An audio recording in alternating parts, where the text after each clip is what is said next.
किसी भी देश, राज्य, शहर और गांव को पहचान वहां के नागरिक देते हैं। इतिहास हो या वर्तमान, सब नागरिकों से बनता है। इसलिए पहली लड़ाई नागरिकों के लिए होनी चाहिए। उत्तराखंड को अलग राज्य बनाने की लड़ाई भी हमारे नागरिकों की बेहतरी के लिए ही थी।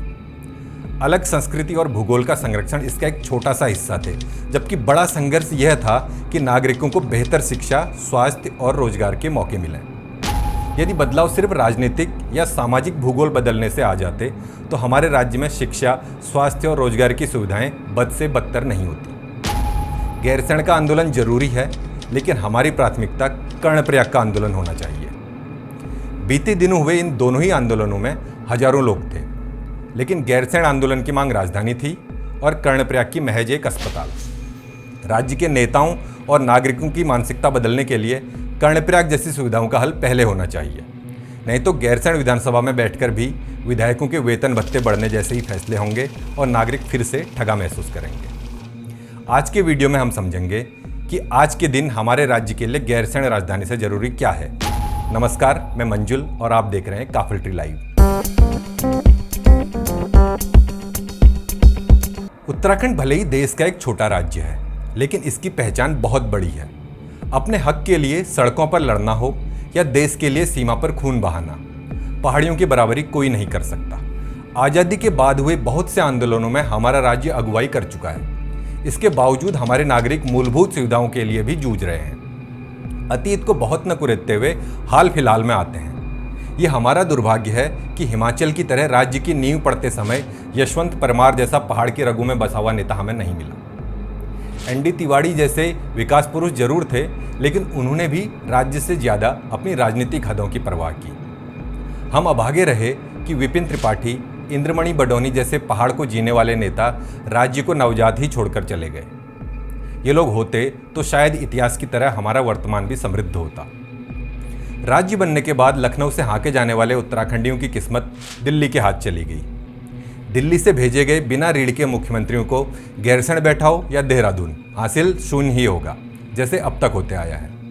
सरकारें अपने इकोनॉमिक सर्वे में बड़े आकर्षक आंकड़े पेश करती हैं। उसके अधिकारी इसे और शानदार पैकेजिंग के साथ दिखाते हैं, जिससे राज्य की एक चमचमाती तस्वीर नजर आने लगती है। पिछले महीने ही NAD के अपर महानिदेशक ने एक बयान जारी कर बताया कि 24वें साल में उत्तराखंड राज्य की अर्थव्यवस्था का आकार करीब 24 गुना बढ़ चुका है, जबकि प्रति व्यक्ति आय 17 गुना हो चुकी है। प्रतिशत और गुना में बताई जा रही ये प्रति व्यक्ति आय महज 2,60,201 रुपये है। हालांकि ये भी केवल आंकड़ा है। इस समय 10 लाख से ज़्यादा लोग सरकारी राशन के भरोसे चल रहे हैं। मतलब यह है कि 1 लाख से भी कम आय वाले हैं। ऐसे ही कई अलग अलग वर्गों में बांटते चलें तो ये आंकड़ा धराशायी हो जाएगा।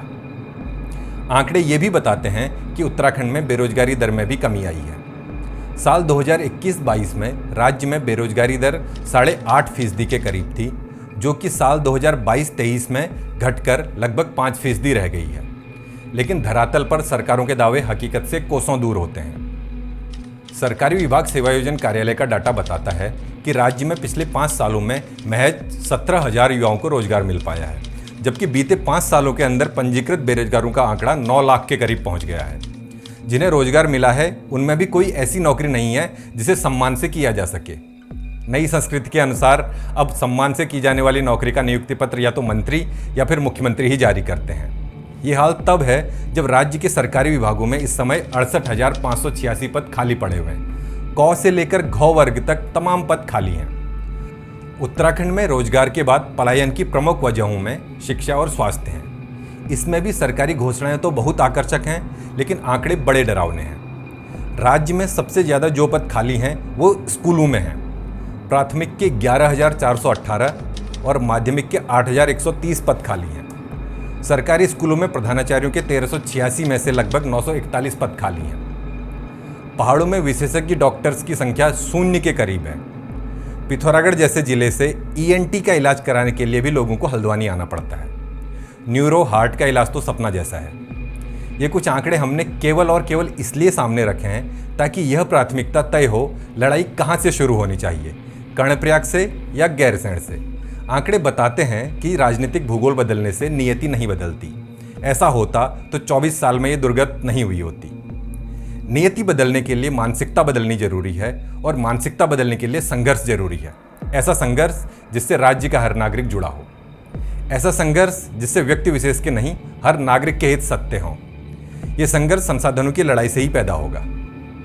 वरिष्ठ पत्रकार बी डी कसनियाल कहते हैं, रोजगार, शिक्षा और स्वास्थ्य जैसे मूल सवालों पर ही राज्य फिर एकजुट हो सकता है।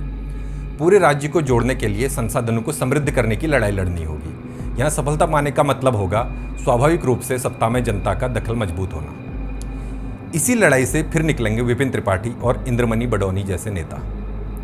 पहाड़ से प्रेम करने वाले लोग सत्ता में होंगे तो गैरसैंण राजधानी बनाने के लिए आंदोलन की जरूरत ही नहीं पड़ेगी।